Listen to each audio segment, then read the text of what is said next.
안녕하십니까? 우리 줌으로도 이렇게 많은 반가운 얼굴들이 보입니다. 특별히 우리 장한순 집사님 얼굴이 보이네요. 네, 장한순 집사님 건강한 모습으로 이렇게 화면으로 뵙게 되니까 너무 좋습니다. 예, 반갑습니다.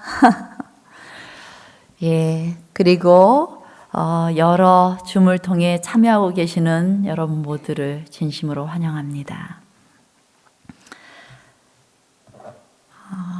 제가 2018년도에 한번 신령과 진정으로 예배를 드리라라는 제목으로 요한복음 4장 24절의 말씀을 본문으로 해서 여러분들에게 말씀을 배워난 적이 있습니다. 우리가 예배를 드릴 때 어떻게 예배를 드려야 되는지에 대해서 그 당시에 살펴봤었는데요. 이 신령과 진정으로라는 이미 진정으로 예배 드리라는 것은 정말 성심을 다해 성의껏 마음과 감정의 최상의 기능을 다해 온 이 생각, 감정, 이 모든 것을 다 집중해서 그리고 진리의 원칙들을 마음에 새김으로써 예배를 드리는 것을 말합니다. 그래서 이 신령과 친정으로라는 이 말씀대로 예배 드리는 그 태도가 비슷한 의미를 가진 것이 마태복음 5장 3절의 말씀이에요. 심령이 가난한 자는 복이 있고 또 천국이 저희 것이 된다고 했는데 우리가 아주 가난한 마음으로 하나님께 나와서 예배를 드리게 되면 하나님께서 내 마음을 풍족하게 채워주시고 평안케 하시고 만족케 하시는 것입니다. 그래서 예배 드리는 자의 태도는 어떤 사람이어야 되냐면 이 심령이 가난하다는 말은 웅크리다, 위축되다라는 의미를 가지고 있어요. 하나님 앞에 내가 감히 이러한 은혜도 받기 힘들 만큼의 그런 벌거벗은 상태에 있는 사람인데 나 같은 사람이 하나님 앞에 감히 나와서 예배를 드린다는 것에 대해서 아주 감격한 마음으로 아주 위축되어서 웅크리며 그런 자세로 이렇게 하나님 앞에 예배를 드리는 것입니다. 그래서 이 신령과 진정으로라는 말의 의미 중에 특별히 진정이란 단어는 진심으로라는 의미보다는 진리로 이런 의미가 더 강합니다. 진리를 가리켜요.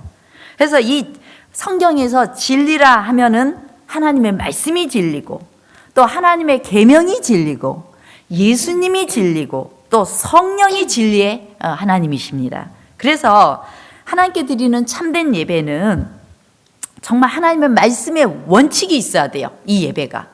말씀의 원칙이 없이 진심으로 드린다고 해가지고 그냥 막 감정적으로만 이렇게 하는 것은 예배가 아니에요.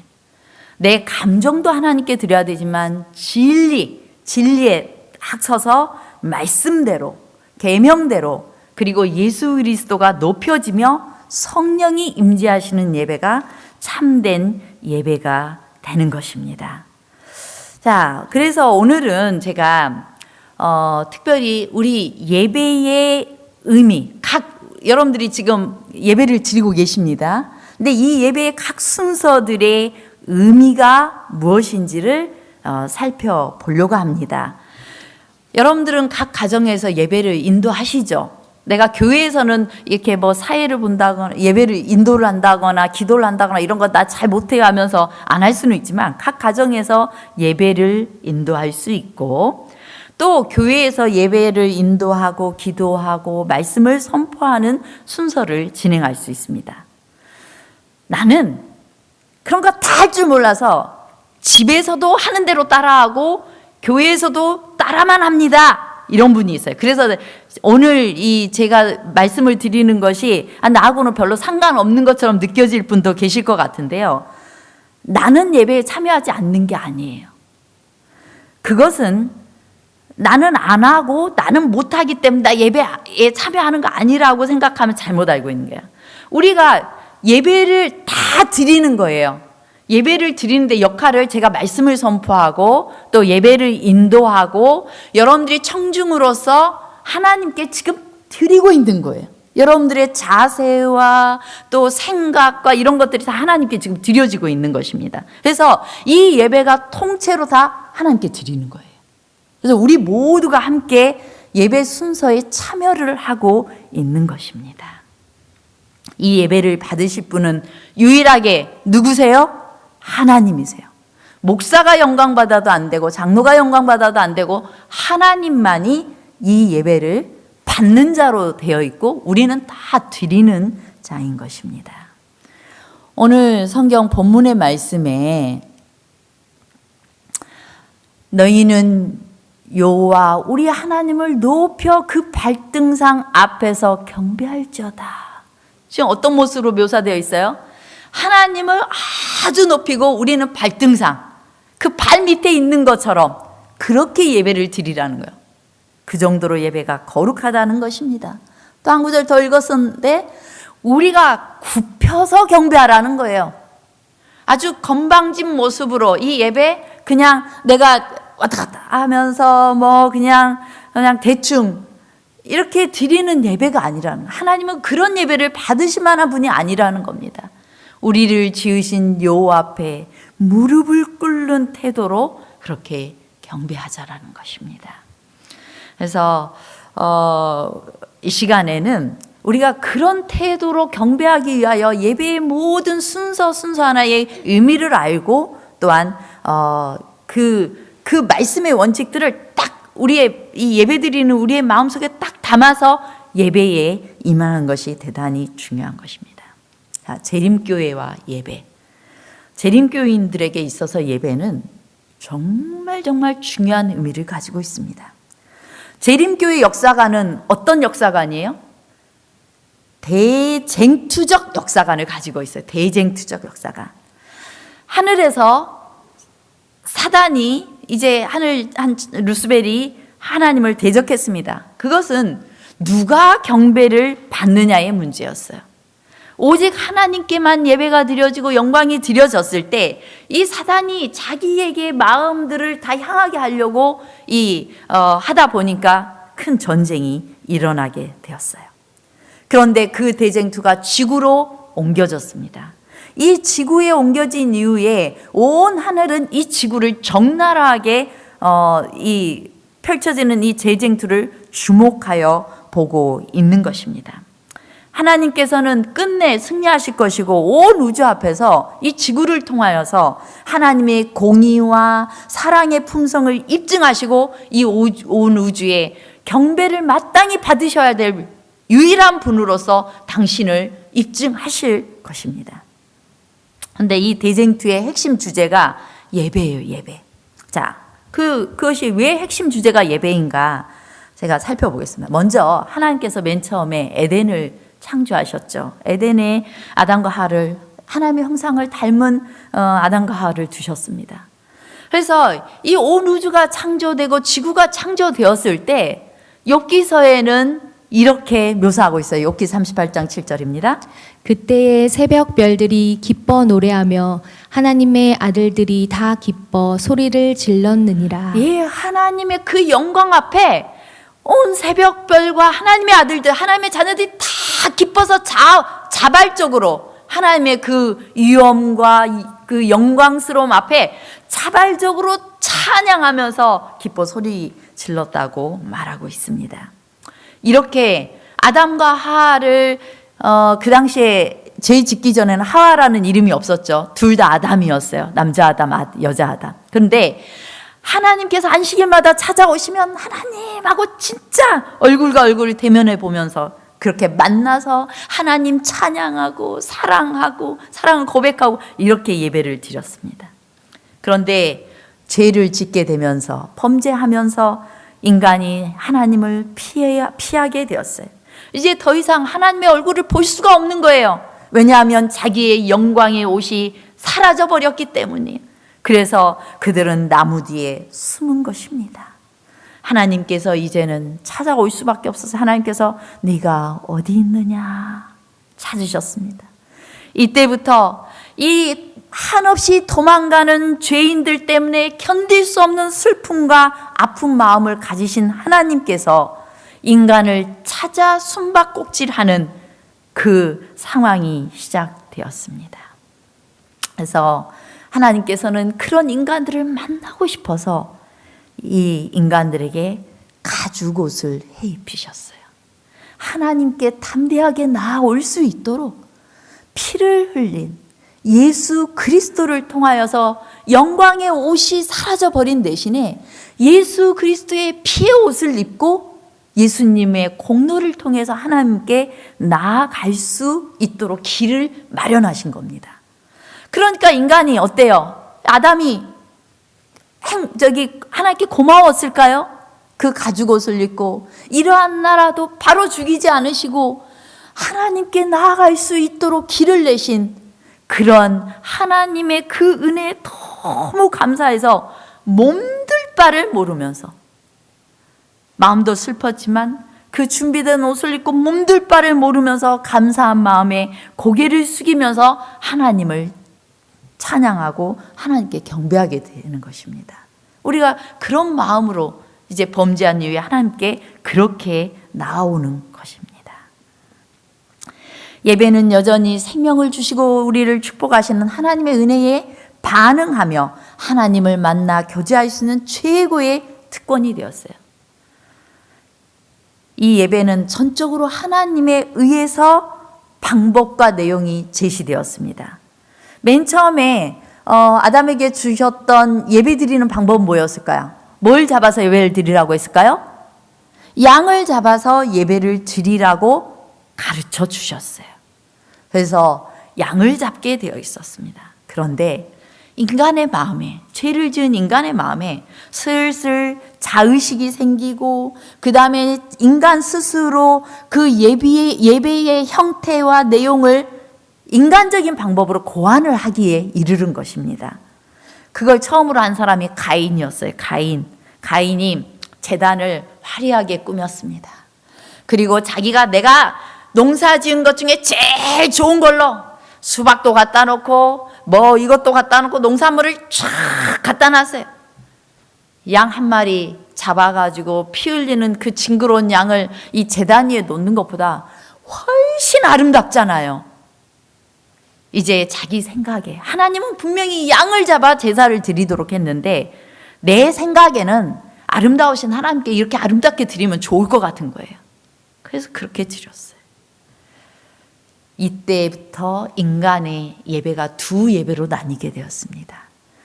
내 생각대로 드리는 예배. 내 생각에 나도 착한 일 하면서 뭐 어떻게든 그냥 열심히 하나님 섬기면 되지. 뭐 굳이 안식일이 중요해? 아무 날이나 예배 드리면서 그냥 하나님 열심히 섬기면 되지. 이게 다 무슨 생각이에요? 자기의 생각대로 하는 인간의 행위에 의지하는 예배를 드린 것입니다. 이 결정적인 건 인간의 행위에 의지하는 자기 생각 방식. 그래서 주권이 누구에게 있어요? 하나님이 아니라 자기에게 있는 거예요. 내 생각이 이게 옳으니까 이대로 하는 거예요. 그러다 보니까 하나님께서 그 예배를 받지 않았어요. 믿음으로 말미암아 오직 그리스도를 의지하면서 하나님께 나아갔던 아벨을 질투해서 이제 죽이게 되었습니다. 가인의 죄는 살인죄가 더 클까요? 아니면 자기 방식으로 한 예배를 드린 죄가 더 클까요? 살인죄일 거예요. 살인죄, 우리 생각엔 살인죄라고 생각하는데 살인죄가 아니라 자기 방식으로 드린 악이었어요. 그래서 그것에 대해서 요한일서 3장 12절에 이렇게 말합니다. 가인같이 하지 말라. 그는 악한 자에게 속하여 그 아우를 죽였으니 어떤 이유로 죽였느냐. 자기의 행위는 악하고 그의 아우의 행위는 의로움이라. 우리가 범죄한 이후에 하나님께 의로운 상태로 나아갈 수 있는 방법은 없어요. 내 방식으로는. 내가 아무리 착한 일을 한다 해도. 그런데 오직 내가 의롭게 될 수 있는 유일한 방식이 뭐예요? 그리스도를 의지하는 겁니다. 내 죄값을 갚으신, 나를 위해 죽으신 예수님을 의지해서 나의 의는 하나도 없는데 오직 그리스도의 의를 힘입어서 하나님께 나아가는 거예요. 그러면 의롭다고 칭해 주시는 것입니다. 그래서 이 아우의 행위는 의로움을 보고 이 가인이 악한 마음을 가졌던 이유로 아벨을 죽인 거예요. 그의 죄는 살인죄 이전에 예배를 드리는 자기 방식의 예배가 문제였던 거예요. 이제 우리는 마지막 시대에 살고 있습니다. 다니엘과 요한계시록은 이 마지막 때의 위기 역시도 하나님에 대한 충성과 예배의 방법에 대한 문제가 쟁점이 될 것을 이야기하고 있습니다. 계시록 13장, 14장에는 짐승의 표를 받는 이들과 그리고 하나님께 진정으로 예배를 드리는 것이 무엇인지에 대해서 잘 설명이 되고 있습니다. 짐승의 표가 뭡니까? 짐승의 표. 우리는 일요일에 예배 드리는 거라고 말합니다. 일요일에 하나님께 예배 드리는데 그게 왜 짐승의 표가 될 수 있어요? 그 정신의 문제가 있기 때문이에요.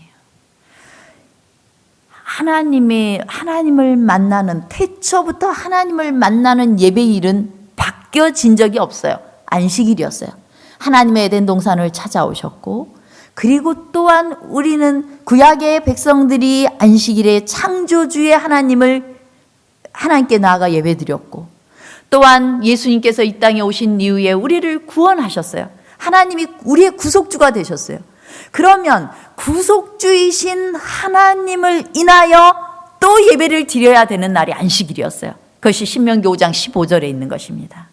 내가 너를 창조했을 뿐만 아니라 너를 구속했기 때문에 안식일을 지키라고 말하고 있기 때문이에요.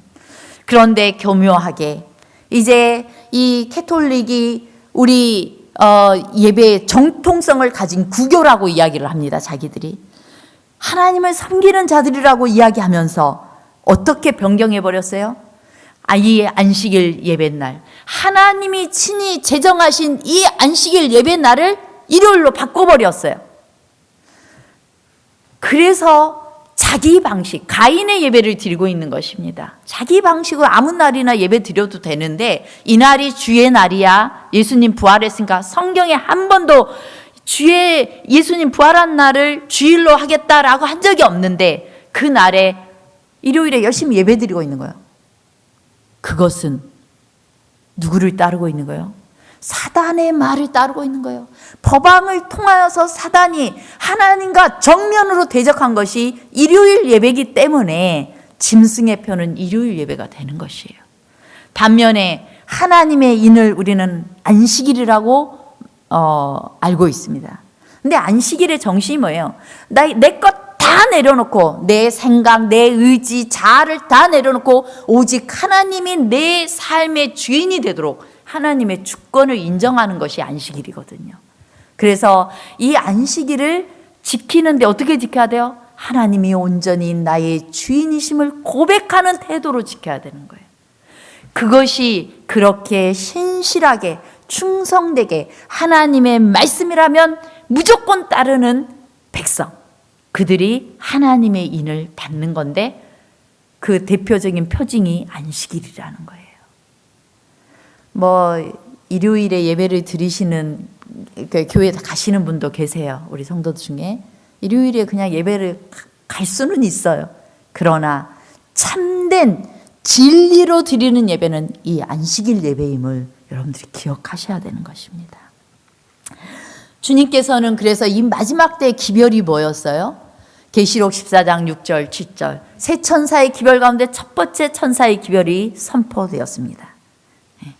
또 보니 다른 천사가 공중에 날아가는데 땅에 거주하는 자들 곧 모든 민족과 종족과 방언과 백성에게 전할 영원한 복음을 가졌더라.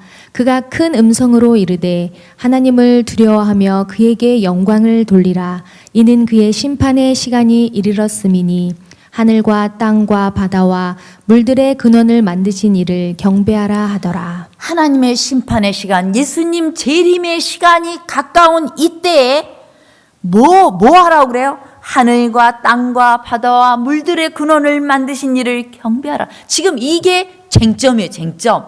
우리가 예수님을 맞이하는데 굉장히 큰 이슈가 되는 것입니다. 그런데 지금 이제 2년째 만 1년이 되었어요. 코로나로 인하여서 우리가 안식일에 하나님의 전에 나오지 못하고 있어요. 그렇다면 여러분이 계신 그 가정이 거룩한 하나님을 만나는 초소가 되어야 되는 것입니다. 그곳에서 어떻게 해야 돼요? 하늘과 땅과 바다 물들의 근원을 만드시니, 이거 어디에 있는 말씀이에요? 십계명의 넷째 계명을 묘사할 때 안식일을 기억하여 거룩히 지키라는 말씀을 묘사할 때 하나 쓰여진 그 똑같은 말씀이에요. 안식일에 하나님께 온전히 경배드리는 여러분의 태도, 각 가정에서 신령과 진정으로, 진심으로, 진리로 마음을 다해 하나님께 지금 예배를 드리는 태도, 여러분의 지금 안식일 복장과 그리고 마음의 태도가 어떻습니까? 뭐 이렇게 한 숟갈씩 뭐 먹으면서 이 화면으로 보고 계십니까? 아니요. 지금 우리가 예배를 신령과 진정으로 드려야 돼. 이것이 마지막 때 예수님 재림의 날이 가까울 때 쟁점이에요. 코로나 시대에 많이 예배가 해이해질 수 있지만 우리가 온 마음을 다해서 하나님의 참된 백성들은 그렇게 예배를 드리게 권면하고 있는 것이에요. 안식일을 어느 순간에도 포기하지 마시기 바랍니다. 그래서 재림교회 중심, 예배의 중심 주제는 하나님께 대한 경배, 하나님께 대한 경배. 재림교회는 예배하는 교회입니다. 예배 드리는 교회예요.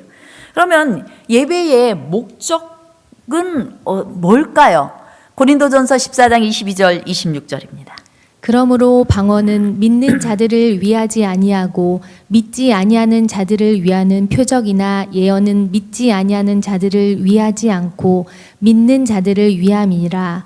그런즉 형제들아 어찌할까? 너희가 모일 때에 각각 찬송시도 있으며 가르치는 말씀도 있으며 계시도 있으며 방언도 있으며 통역함도 있나니 모든 것은 덕을 세우기 위하여 하라. 이 예배를 드리는 목적이 잘 나타나 있는데요. 초대교회에서 방언은 어떤 목적으로 주어졌어요? 이방인들이 이 복음을 잘 못 들으니까 방언을 제자들이 하게 되면서 방언을 통해서 복음을 선포했어요. 그런데 예언은 바로 말씀을 가리켜요. 이 말씀은 믿지 않는 자들을 위하지 않고 믿는 자들을 위함이다. 곧 우리가 예배 드리는 말씀으로 예배 드리는 이 시간은 믿는 자들을 위함인데 거기에는 찬송도 있고 말씀도 있고 계시도 있고 그런데 또 방언도 있다고 했어요. 그런데 그 모든 것들이 예배에 있는데 그 모든 것은 덕을 세우기 위함이다. 교회를 세우기 위함인 것입니다. 이 교회를, 하나님의 교회를 든든히 세우기 위함이에요. 그러면 이 말의 의미가 뭐냐면 두 가지 관점이 있는 것입니다. 설교와 가르침을 통하여 예배는 예언을 포함하고 있어요. 하나님의 뜻이 무엇인지를 잘 가르치는 시간이 되어야 되는 것입니다. 하나님에 대한 찬송이 있어야 되는 거예요. 그래서 이 예배는 우리가 아주 순결한 이 말씀의 보존에 초점을 둬야 돼요. 하나님께 영광을 돌림과 함께 우리가 이 새로운 사람 왔다고 수준을 완전히 떨어뜨려서 전도하는 쪽에 포커스를 맞추는 게 예배가 아니라는 거예요. 전도되어진 사람들이 와가지고 이 거룩한 예배에 또 말씀을 듣고 또 하나님의 뜻을 아는 일에 합류하는 것입니다. 그것이 예배예요.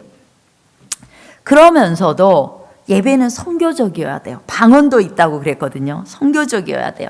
그리고 방언과 통역함도 있다고 했는데 하나님의 말씀이 처음 온 사람도 잘 이해할 수 있도록 잘 전달이 되어야 되는 거예요.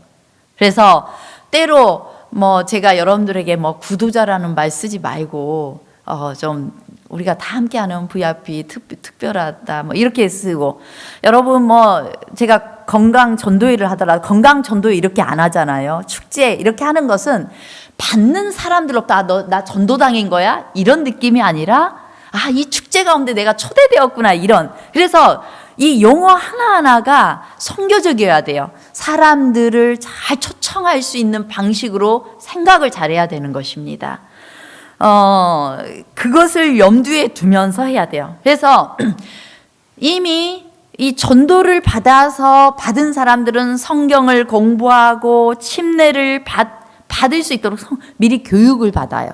이 예배를 통해서 교육받는 게 아니라 미리 성경 공부를 통하여 잘 접촉해서 그렇게 한 다음에 그리스도의 몸인 우리 성도들과 함께 연합하여 예배를 드리는 것이 바로 예배예요.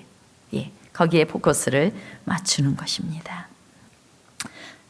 자, 그럼 예배라는 것은 무엇인가? 웹스터 사전에 이렇게 말합니다. 정의합니다.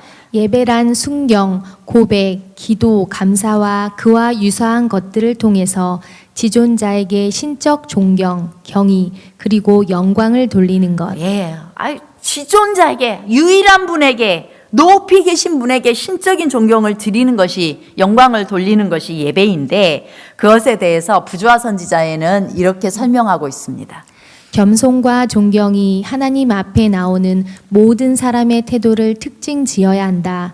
예수의 이름으로 우리는 확신을 가지고 그분 앞에 나아갈 수 있지만 그분께서 마치 우리와 같은 수준에 계시는 것처럼 주제넘고 뻔뻔스러운 태도로 그분께 가까이 나가서는 안 된다.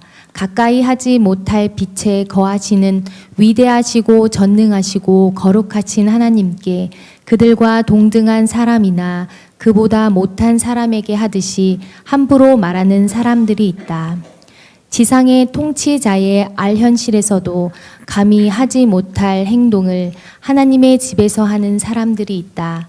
이런 사람들은 그들이 스랍들이 경배하고 하늘의 천사들이 그분 앞에서 얼굴을 가리우는 분의 면전에 있다는 것을 기억해야 한다.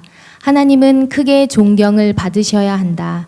참으로 그분의 임재를 깨닫는 사람들은 다 하나님 앞에 겸손히 머리를 숙이고 이상 가운데서 하나님을 본 야곱처럼 두렵도다 이 곳이여 다른 것이 아니라 이는 하나님의 전이요 이는 하늘의 문이로다 라고 부르짖을 것이다. 예, 우리가 하나님 앞에 담대하게 나와야 되지만, 나 같은 죄인이라도 담대하게 나와야 되지만, 그러나 함부로 행동하면 안 된다. 우리는 하늘의 천사들도 두려움으로 떠는 하나님 앞에 있음을 기억해야 되는 것입니다. 어떤 사람이 이제 제가 예배 순서의 의미를 이제 살펴볼 건데, 어떤 사람이 이제 이런 편지를 게재했어요. 목사님들은 설교에 상당히 큰 비중을 두고 설교 준비에 많은 시간을 보내고 있는데, 저는 지난 30년간 규칙적으로 예배에 참석했고, 제가 추산하기로는 한 3,000번 정도 설교를 들었는데, 놀랍게도 저는 단 한 편의 설교도 기억할 수 없습니다. 목사님들이 좀 시간을 다른 데 더 유익하게 좀 써야 될 필요가 있지 않나요? 이런 편지를 썼어요. 그래서 이것에 대해서 한참 논쟁을 하다가 어떤 분이 이런 이야기를 했어요. 저는 결혼한 지 30년이 됐습니다. 그동안 저는 2,850회 식사를 했습니다. 거의 저의 아내가 요리한 겁니다. 그런데 갑자기 저는 그 많은 식사 중 한 끼의 메뉴도 기억할 수 없다는 걸 발견했습니다.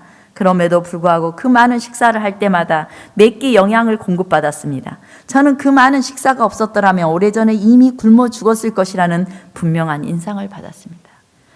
어떤 때는 여러분 목사의 설교가 귀에 안 들어올 때 있을 거예요. 특히 목사하고 조금 목사님한테 서운한 일이 있으면 더 예배 교회 오기 싫을 거예요. 그런데 그럴 때라도 예배는 꼭 참석하세요. 예배는 목사에게 하는 게 아니라 누구에게 하는 거예요? 하나님께 하는 거예요. 그래서 빠짐없이 이 예배를 드리려는 태도는 굉장히 중요해요. 내가 기억할 수 없을지 모르지만 그걸 통하여서 내 안에 영양분이 가고 있는 것입니다.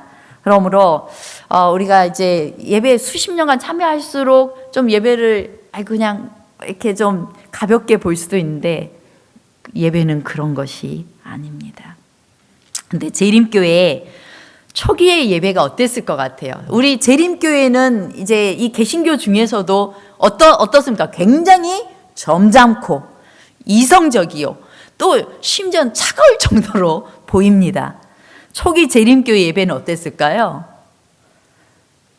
정말 놀랍게도 초기에 재림운동에 참여했던 분들이 제 감리교인들도 많았고 그 당시에 꽤 열정적으로 예배 드리던 분들이 재림운동에 참여를 많이 했어요.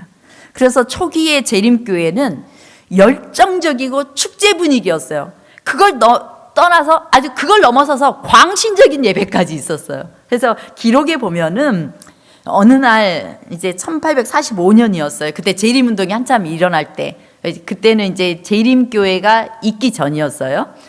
그런데 재림운동이 있을 때 한 농장에서 이제 집회를 하는데 이 사람들이 얼마나 노래하고 소리 지르면서 예배를 드렸는지 보안관이 한 명 찾아온 거예요. 그러니까 이 모임을 가졌던 사람들이 문을 걸어 잠궜어요. 그리고 또 노래를 막 부르면서 할렐루야 하면서 막 하는 거예요. 그러니까 이 보안관이 억지로 문빗장을 열었는데 이제 거기 지도자를 체포하려고 하니까 막 교인들이 막 저항을 한 거예요. 오늘날 신천지하고 요즘 열방센터 분위기하고 거의 흡사해요. 그런데 체포가 어려우니까 더 지원군을 요청해가지고 이 사람을 체포해 갔어요. 그러고도 많은 재림교도들이 1840년대, 1850년대는 막 영광 할렐루야 하나님 찬양하라 복되지 막 하면서 아주 열렬하게 광신적으로 예배 드리는 분위기도 꽤 있었어요. 그리고 그 당시에 노래는 주로 대중가요에다가 가사를 붙여가지고 노래를 했어요. 뭐 우리가 이래도 한 세상 뭐 우리 초기에 한국교회도 초기에 대중가요를 갖다 붙여서 했잖아요. 그런데 대중가요에다가 재림의 소망을 담은 노래를 붙인 경우들이 꽤 있었는데 그 중에 대표적인 노래가 우리 지난 안식일에 끝찬미로 불렀던 292장 피곤한 순례자 귀에 들려오는 그 찬미가 남녀간의 애정을 노래했던 노래에다가 붙인 노래예요. 그래서 어쨌든 그것은 고전이 되어서 클래식이 되어서 우리가 소망의 노래로 부르고 있지만 그렇게 했었습니다. 그런데 이제 그 예배적 열정이 1860년대와 1870년대에도 지속적으로 종종 일어났어요. 이런 예배 분위기가. 그런데 1850년 초에 엘렌 G 화이트는 종교적인 열정에 대해서 조금 경고를 했습니다. 그렇게 소리 지르면서 하는 거 의미도 모를 수 있다라고 하면서 그의 서신에 이렇게 말하고 있어요. 성령의 능력은 부드럽고 조용히 역사하셔서 우둔한 감성을 깨우고 영혼을 각성시키며 그리고 지각력을 불러일으키신다. 네, 성령의 능력은 좀 더 부드럽게 또 조용히 역사하면서 우리의 마음을 깨우고 영혼을 각성시키고 우리의 지각력을 불러일으킨다. 그래서 좀 더 이성적으로 가야 될 필요성을 계속 이야기하고 있는 것입니다. 그래서 말씀에 근거해서 예배의 형식과 내용이 잘 갖춰져야 되는 거예요. 그래서 여러분들이 지금 이 드리는 예배 형태가 실은 많이 연구해서 예배 형태를 이렇게 한 거예요. 제가 몇 가지 예배에 대한 말씀들을 몇 가지 좀 쫙 읽도록 하겠습니다. 교회 증언에 있는 말씀입니다. 겸손하고 믿는 영혼에게는 지상에 있는 하나님의 집이 하늘의 문이다. 찬양의 노래와 기도와 그리스도의 대표자들이 하는 말들은 한 백성을 하늘의 교회를 위하여 준비시키는 하나님께서 지정하신 기능이다. 그 고상한 예배에는 더러운 것은 아무것도 들어갈 수 없기 때문이다. 예, 지금 우리가 이 시간에 찬양하고 기도하고 말씀을 선포하는 이것들은 특별한 기능들이라고요. 하나님이 우리를 하늘 교회에 참여시키기 위한 기능들이에요. 그래서 우리가 이 예배에 그냥 1분 1초라도 정말 신중하게 진지한 마음으로 이렇게 임해야 되는 것입니다. 그 다음에 가정은 가족을 위한 성소이며 골방과 가장 궁벽한 곳에 있는 숲은 개인의 예배를 위한 성소이다. 그러나 교회는 회중을 위한 성소이다. 예배하는 시간과 장소와 방법에 관한 규칙들이 있어야 한다. 거룩한 것은 무엇이든지 하나님의 예배에 속한 것은 무엇에든지 부주의하거나 냉담하게 취급되어서는 안 된다. 네, 시간, 장소, 방법 이런 규칙들을 다 세워놓고 그대로 잘 해야 되는 거예요. 그 다음에 교회 증언. 각자는 안식일 집회들을 흥미있게 만드는 일에 책임을 느껴야 한다. 그저 형식적으로 모여서는 안 된다. 생각을 교환하기 위하여, 매일의 경험을 이야기하기 위하여, 감사를 표하기 위하여, 하나님과 그분의 보내신 자 예수 그리스도를 알 수 있도록 거룩한 일깨움을 받고자 하는 마음의 신실한 소원을 아뢰기 위하여 집회에 모여야 한다. 그리스도를 염두에 두고 함께 교제하는 것은 삶의 실현과 투쟁에 있어서 영혼을 힘있게 한다. 네, 우리가 이 안식일 집회를 할 때 흥미있게 만드는 일에 각자가 책임을 느껴야 된대요. 각자. 그래서 여러분들이 예배당에 올 때에는 내가 하나님께 감사를 표현할 만한 하나님의 일주일간 내 삶에 어떻게 역사하셨는지, 이것을 내가 어떻게 고백할 건지 생각을 갖고 와야 된다는 거예요. 제가 여러분들에게 자꾸 감사노트 한번 기록해봐라, 하루를 정리해봐라 이렇게 하는 이유가, 그렇게 정리하다 보면 하나님의 그 은혜를 알게 돼요. 그러면 하나님께 가서 이 감사를 가지고 예배를 드리고 싶어져요. 그리고 사람들에게 서로 고백하고 싶어져요. 간증하고 싶어져요. 이것이 있어야 예배가 풍성해지는 것입니다. 사실상 안식일학교도 그렇고 우리 초기 교회가 영적인 간증을 많이 하는 교회예요. 재림교회는 지금처럼 듣기만 하고 조용히 듣다가 가는 교회가 아니었어요. 그런데 제가 조금만 여러분 고백해보라고 하면 불편해가지고 안 가고 싶다고 그러고 그래요. 그래서 그거 잘 못하겠어요. 실은 그 간증을 여러분들이 연구해서 오셔야 되는 거예요. 예배에는 두 가지 신학적 관점이 있는데, 이 초월성과 내재성 두 가지가 있어요. 하나님의 주권과 초월성을 염두에 둬야 돼요. 하나님은 거룩하시고 초월해 계신, 우리가 감히 가까이 가기도 어려운 그런 놀라운 분이심을, 주권을 가지신 분이심을 기억하고 그것의 요소가 들어있어야 되고, 예배에는 두 번째 내재성, 하나님은 직접 우리를 찾아오시는 분이고 우리를 사랑해 주시는 분이시고 우리가 아무것도 아닌데 우리와 함께 하시는, 내재하시는 분이심을 인식하는 거예요. 공의와 사랑과 이 모든 것들이 다 이 예배에 녹아들어 있어야 되는 것입니다. 그런데 이 예배 순서가 그렇게 녹아들어 있는 거예요. 우리가 여러분들이 예배 순서를 보면 앞부분은 조금 더 하나님의 초월성을 염두에 두면서 예배 순서가 구성이 되어 있고, 뒷부분은 하나님의 내재성에 초점을 두어서 예배 순서가 구성이 되어 있습니다. 첫 번째인 그 예배로의 초청, 여러분들 딱 등단하기 전에 이 음악이 쫙 흐르잖아요. 그 말은 여러분들 멀뚱멀뚱 앉아있고 수다 떨라는 시간이 아니에요. 예배가 들어가니, 예배로 들어가니, 거룩한 시간으로 들어가니 여러분들 마음을 준비하시고 그렇게 하라는 예배로의 초청이에요.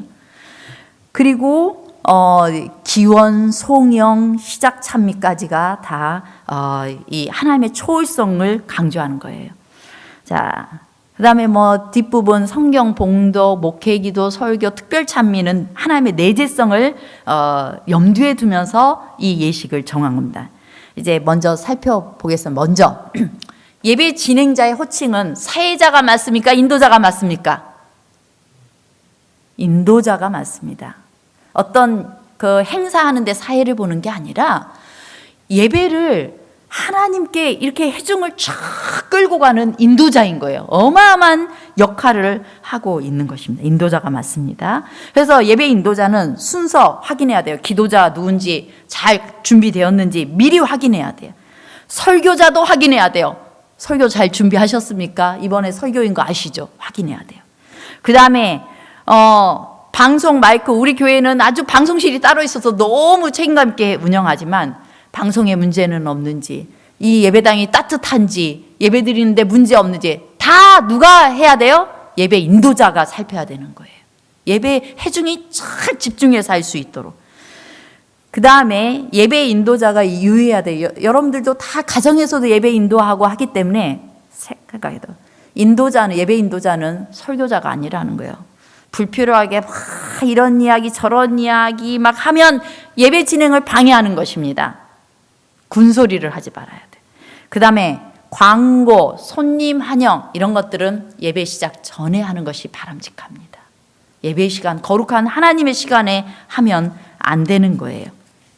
어떤 경우에 이렇게요. 이제 예를 들면 연합회장님이 오셔서 우리 교회 하나님의 크신 종 연합회장님이 저희 교회에 방문했습니다. 누구를 막 높이고 있는 거예요? 사람을. 굳이 그렇게 할 필요가 없어요. 한국연합회 회장의 직무를 맡으신 누구 목사님께서 하나님의 말씀을 대언하기 위하여 오셨습니다. 누구라도 대통령이라 해도 하나님 앞엔 겸손해야 되는 거거든요.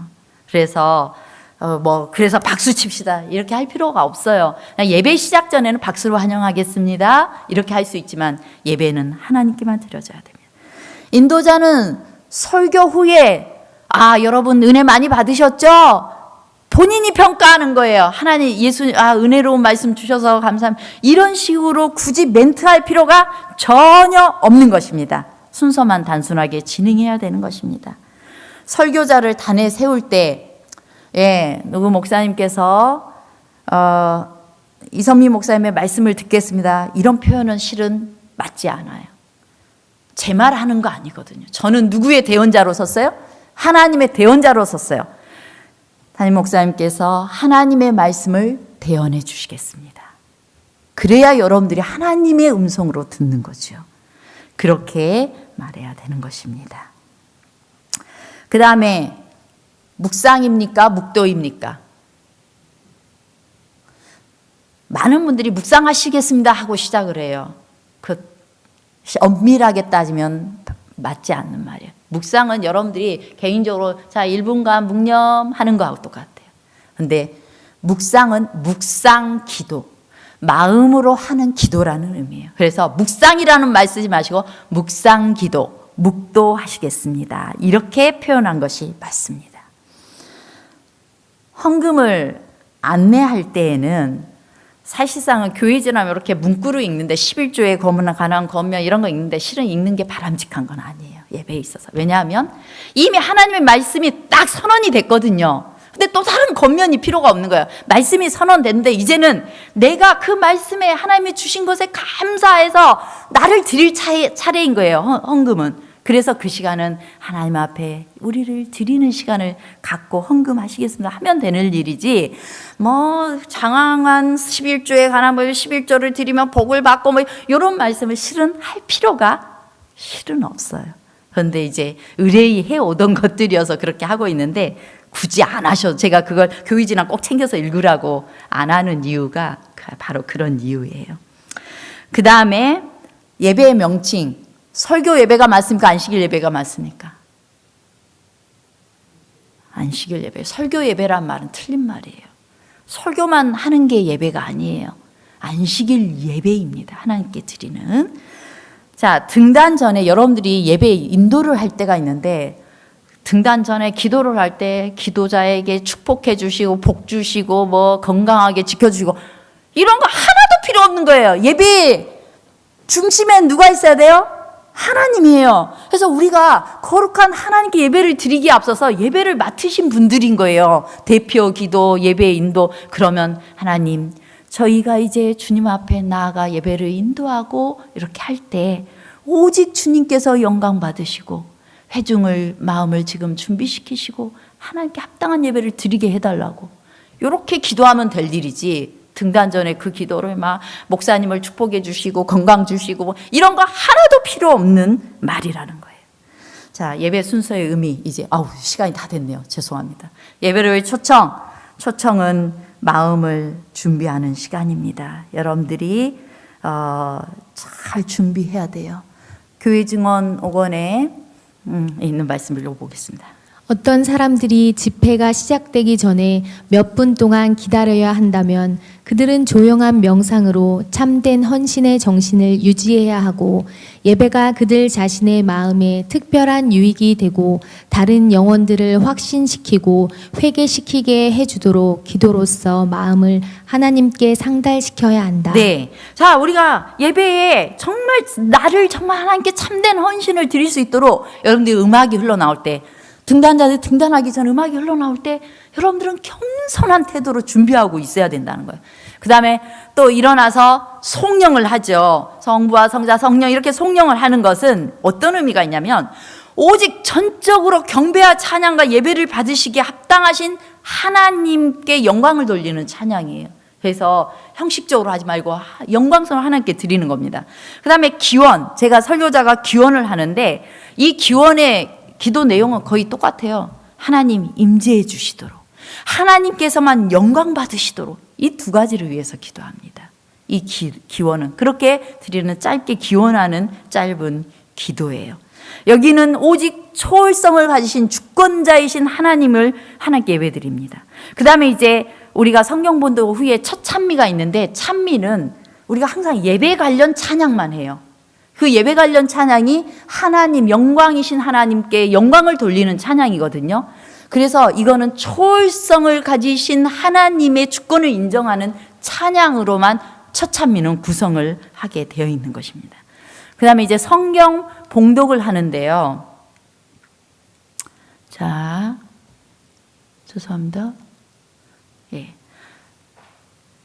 제가 찬미까지 해버렸어요. 성경 봉독은 교독을 할 수도 있고 성경 봉독을 할 수도 있는데, 해중과 교독을 할 때는 여러분들이 하나님과 지금 참여하는 거예요. 하나님께 영광의 이 고백을 하는 것이 된다는 것입니다. 이제 찬미에 대한 말씀을 몇 구절만 좀 읽겠습니다. 네, 한 구절 하나님께서는 순종하는 자녀들이 축복을 달라고 하고 그분 앞에 나아가 찬미와 감사를 드리기를 바라신다. 하나님께서는 생명과 능력의 근원이 되신다. 그분께서는 계명을 지키는 자들을 위하여 광야를 열매가 맺히는 밭으로 만드실 수 있다. 왜냐하면 이것이 그분의 이름의 영광을 위하는 것이기 때문이다. 네, 우리 하나님께 찬미와 감사와 찬송을 드리기를 하나님께서 바라신다는 것입니다. 네, 또 그분께서는 택하신 백성을 위하여 모든 사람의 마음에 감사가 우러나오게 하는 일을 이루셨다. 그러나 너무 찬양이 없으므로 그분의 마음은 우울하게 된다. 그분께서는 백성들이 기쁨과 즐거움의 이유를 알고 있음을 나타내는 더 강한 표현들이 백성으로부터 터져 나오기를 바라신다. 여러분들이 찬양 시간에 찬양 안 하면 하나님 마음이 우울해지신대요. 그래서 입을 쫙쫙 벌려서 하나님을 소리 높여 찬양하시기 바랍니다. 그럴 때 하나님께서 영광 받으실 거예요. 그 다음에 우리는 이제 찬양 후에 기도를 하는데요. 이것을 대표 기도, 일반 기도, 목회 기도라고 제가 순서지에도 기록을 하고 있습니다. 첫 기도 이런 표현이 아니에요. 이 목회 기도는 회중을 대표해서, 이 회중을 대표해서 하나님께 대표로 드리는 기도예요. 여러분들이 대통령 앞에 나가서 네가 대표로 이야기하면 여러분들 어떻게 하시겠어요? 다 기록할 거예요. 미리 준비할 거예요. 너 뭐 요청하고 싶어? 너 뭐 요청하고 싶어? 그래서 요청할 내용, 이 회중들에게 가장 필요한 것이 무엇인지를 다 기록해서 하나님께 드리는 것이 이 목회 기도예요.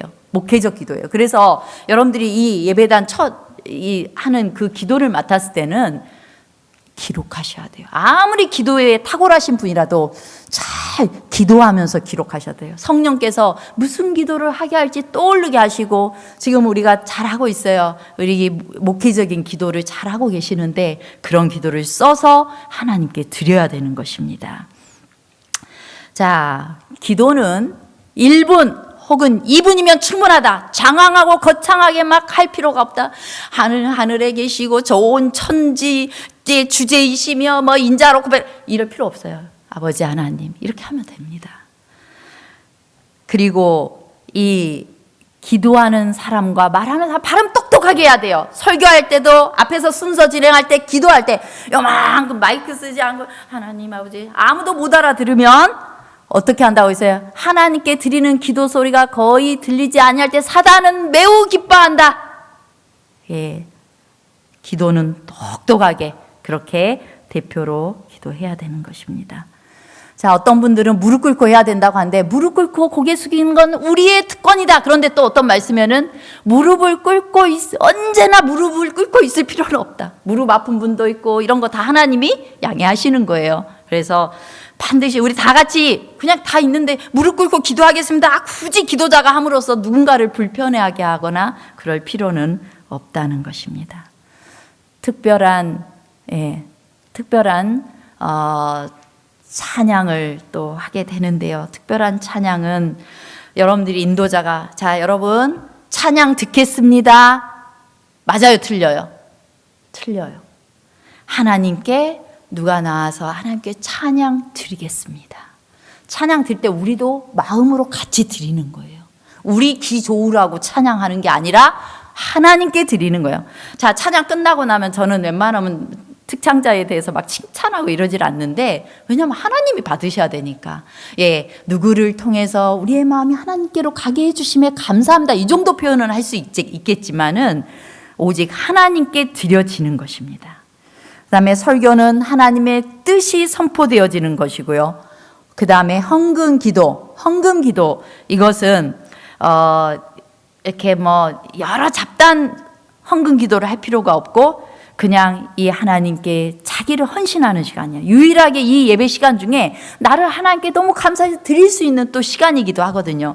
그럴 때 드린 자들에게 하나님께서 복 주시기를 기도하면 되는 것입니다. 어떤 분들은 내가 이거 헌금 실컷 드렸는데 저 목사들이 형편없이 살더라. 내가 그러라고 내가 이거 헌금 내는 줄 알아? 그래서 이제는 기분 나빠가지고 저 선교하는 해외 선교로 다 보내. 11조. 이건 정말 하나님에 대한 모독이에요. 모독. 그 헌금을 사용하고 있는 목사가 잘못 쓰고 있다면 그건 심판을 받을지 모르지만 여러분들이 드리는 거는 이미 누구께 드리는 거예요? 하나님의 것을 하나님께 드리는 거예요. 그래서 여러분들이 그걸 뭐 어떻게 했네, 내가 마음대로 쓰는 건 가인의 예배를 드린 것과 같다는 것을 기억하시기 바랍니다. 그 다음에 폐의 찬미는 하나님의 말씀에 따라 순종하고 헌신하고자 다짐하면서 드리는 찬미이기 때문에 그런 찬미를 인도자가 잘 고르셔야 돼요.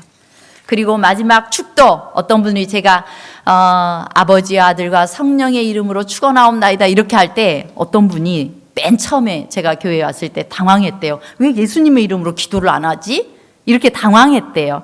그런데 축도는 실은 예배의 종교를 의미해요. 기도라기보다는 하나님 편에서 여러분들을 축복해 주시는 거예요. 그래서 세 분 하나님께서 여러분을 축복해 주시는 그런 축도기 때문에 그것은 실은 원래는 너희 무리와 함께 있을지어다 이렇게 선포해도 되는데 어떤 분들은 또 잘 의미를 모르는 분들은 부담 가질까 봐 제가 축원하옵나이다 이렇게 마무리를 하거든요.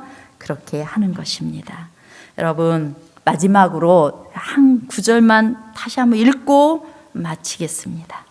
이 땅에 있는 하나님의 교회는 하늘에 있는 하나님의 교회와 하나이다. 이 땅의 신자들과 한 번도 타락하지 아니한 하늘 존재들이 한 교회를 이룬다. 하늘의 지적 존재들은 지상에서 하나님을 경배하고자 모이는 성도들의 회집에 관심을 기울이고 있다. 이 땅, 곧 바깥들에서 그리스도를 위하여 증거하는 소리를 하늘 안뜰에서 그들은 듣는다. 하늘에도 성소가 있어요. 하늘 천사들의 하나님의 보좌 앞에서 이 하나님께 예배를 드리는데 여기는 성소 바깥들이라는 거예요. 지구는. 여기에서 드리는 예배를 집중해서 보고 있다는 것입니다. 그 다음 구절. 그리고 그리스도께서 타락한 아담의 자손들을 위하여 헛되이 죽으시지 않으셨기 때문에 예배자의 감사와 찬미가 하늘의 찬양 속으로 들어가며 찬양과 즐거운 소리가 하늘 궁정에 울려 퍼진다. 천사들이 샘 근원에서 마시는 동안 지상의 성도들은 보좌로부터 흘러나는 맑은 강, 우리 하나님의 도성을 기쁘게 하는 이 강에서 마신다. 오, 우리가 다 하늘과 땅이 이렇게 가까움을 느낄 수 있으면 오죽 좋으랴. 세상에서 태어난 자녀들이 알지 못하지만 그들은 빛의 천사들을 동무로 하고 있다. 살아있는 모든 영혼을 소리 없는 증인이 지키며 그 영혼을 그리스도께 이끌고자 애쓰고 있다. 희망이 있을 동안, 즉 사람들이 성령을 거절하여 영원한 파멸에 들어가기 전까지 그들은 하늘의 존재들에 의하여 보호를 받는다. 모든 사람들은 이 땅에서의 모든 성도들의 모임마다 하나님의 천사가 함께하며 간증과 노래와 기도를 듣는다는 것을 기억하자. 우리의 찬양이 하늘 천군의 찬양대에 의해서 보충됨을 기억하자. 여러분의 가정에서 드리는 예배와 이 모든 교회에서 드리는 이 예배는 주목을 하늘 천사들에게 주목을 받고 있고 또한 보호를 받고 있습니다. 우리의 간증과 노래와 기도 다 모두가 보고 있고 하나님께서 듣고 계심을 여러분들께서 기억하시면서 이 예배를 정말 하나님이 마땅히 받으실 예배로 여러분들께서 이 예배의 삶을 사시고 그러한 예배를 드리게 되시기를 간절히 바라겠습니다.